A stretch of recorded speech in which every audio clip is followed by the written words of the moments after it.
All right, hello everybody. What this is going to do today is teach you how to access OneNote at home. We know that OneNote is a valuable tool that we use at school in order to see notes from your teachers and gives you anchor charts and some visuals, things that might help you understand concepts a little bit better. And we want you to be able to access it at home as well so you can have that same information. So today that's what we're going to do. All right, so the first thing you need to do in order to access OneNote at home is go to the district homepage, which is www.acpsd.net. To access the link for the school email, you'll go to the green bar that's underneath the main picture, and there should be an envelope. That's the email link. You can also find the student email link under the portals page, which is the one that looks like a world. Once you hit the email link, what you're going to do is log into your student's email. Every student in Aiken County has an email address. Their email address is their username, which they know, and it's also located in their agenda, but it's their full email, so it's going to be their username plus @student.acpsd.net. So for instance, my son's name is Foster. His email address is emerlinef@student.acpsd.net. The password is unique to students, and that's also in their agenda. Once you log into their email, you're going to see a welcome screen at the top. You're going to click on the icon for OneNote. That icon, oops, let me get a color here. That icon looks like this over here on the side, and you're going to go ahead and click on that. And then under the Shared with Me tab, you're going to click the notebook you'd like to access. The notebook may automatically come up under the Recent tab, but just in case, it is also going to be located under the Shared with Me tab because their teacher shared it with them. So if you're looking at the Shared with Me tab, click the notebook you'd like to access. So for Ms. Turner and Ms. Butler, for instance, our notebook is called A Better 5th Grade. Other students will have different names. Ms. Haddon's, I think, is called Haddon's Math. In 4th grade, I think it's just called 4th grade. But whatever student that you're in, or I'm sorry, whatever grade your student's in, they're going to know the name of their notebook because they have been using it all year long. And if they don't, it's going to be the one that naturally pops up if they're new to OneNote. OneNote will automatically open up an online version of the notebook. This is completely functional and you can absolutely use the online version. However, if students would rather work in the OneNote program, which is what most of us use at school, you can have that installed, and you can do that yourself by downloading the Microsoft OneNote, and they can open it in the app. And they just have to do that by clicking on the Open in App button when they go ahead and log into their OneNote for the first time. Okay, I think I have my screencast software up and running. So what I'm going to do now is show you what it looks like to log into OneNote for the very first time. So you have the other slides kind of as a written way in case you want to follow the directions step by step, but I also wanted to just kind of model for you how that works. So cross your fingers that this works the right way. All right, so I'm going to go to the internet and I'm going to scroll down to where the little envelope is right here. And that's going to show me how to get into the kids' email. So I click on that link. It opens up an email login page. I'm going to log in as my son. My son Foster is in 5th grade, so that way it'll look like a student email. So he is Emerling F, because with student emails, the last name comes first.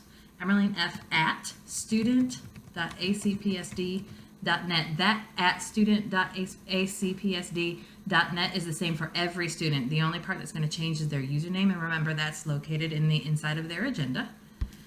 And I'm going to put in their password. That's also in the agenda. Never save a password on a public computer. Pro tip, kids. I'm going to have him sign in because it's mine. And then what it's going to do is it's going to open up his email, and every student in Aiken County has access to this software. Just as an FYI, students can only email people within, only email people within Aiken County School District, and the only people who can write back are people who actually are at the same school. So for instance, Foster can write his dad, Chris, who works at the high school, and Chris can get those emails, but Chris cannot reply. So just so you know, elementary parents, there's that safety precaution in place for them. But I'm not going to go to the email. I'm going to go ahead over here where it says OneNote. If you look and see that purple icon, I'm going to click on that. And then it may very well come up, see right here where this is the one that he's working in as a recent OneNote, especially if your child uses it all the time at school. I know there are several classes that do. Ms. Nelius, Ms. Patterson, Ms. Turner, Ms. Butler, Ms. Haddon, Dr. Cummings. I believe Ms. Smith and Ms. Leon Guerrero do as well. So a lot of people are using this all of the time. So it might just be here. If it is not, that's okay. What we want to do is go over to here where it says shared with me, and you're going to click on that link. And you can see all of the notebooks that are shared with him. Now Foster has more because he's been our guinea pig student for several years now. So he's got notebooks that I have created in the past, but he's going to go to the one that he's using this year, and that's the Haddon Math and Science, and he's going to go ahead and click on that.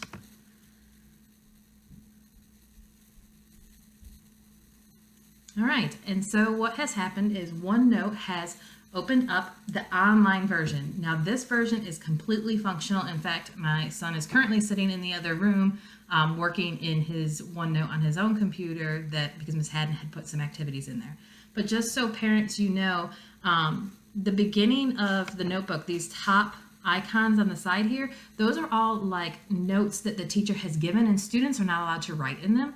So if you're stuck in something, or you've gotten to a place in your packet, or you just need a little bit more help, you're always welcome to open up your OneNote if your teachers are using it this way. And so if I didn't know how to manipulate place value, well, now I've got all of these notes and the little dancing lady, and so I've got, you know, an anchor chart essentially in order to remind me what to do. So all of these links on the side, those are all links that only the teacher can edit.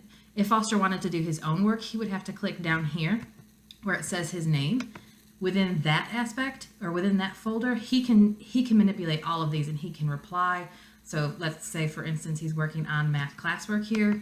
He can click on math classwork, and so I'll show you his assignment from Ms. Haddon earlier. And he was able to put in a bunch of work she had assigned. He put in the answers, and she was able to see it and grade it. So it's a really great way for him to be able to learn some of these 21st century skills as well. But I digress. That was just a really quick breakdown for parents about what the inside of a OneNote looks like. If you want to use this online version, you're absolutely welcome to. If you happen to have OneNote downloaded on your computer as an app, you can also click right here where it says Open in App. And I want to open it in 2016 because that's the version I like. Some of you might just have OneNote, and you can open that one, whatever version works for you best, and it will open up the app on your computer. And so now what's happening is that the OneNote is opening in the app, which is more like a desktop version of it, but it works exactly the same way. All right, so hopefully all of this meshes together into one glorious video, but you have a tutorial so that you can use it as a model on how to log into OneNote at home, but you also have the written directions if you get stuck. If you run into any snags, don't hesitate to reach out. You can contact me at my email or Class Dojo, or you can contact your homeroom teacher as well. They all will know how to help you at home. Otherwise, good luck. Hopefully this will help as you begin to navigate some of these new topics, and we're able to give you additional support. We'll also post some activities and assignments in there if we can, so that we can continue to learn from home. And we will hopefully see everybody soon. Take care.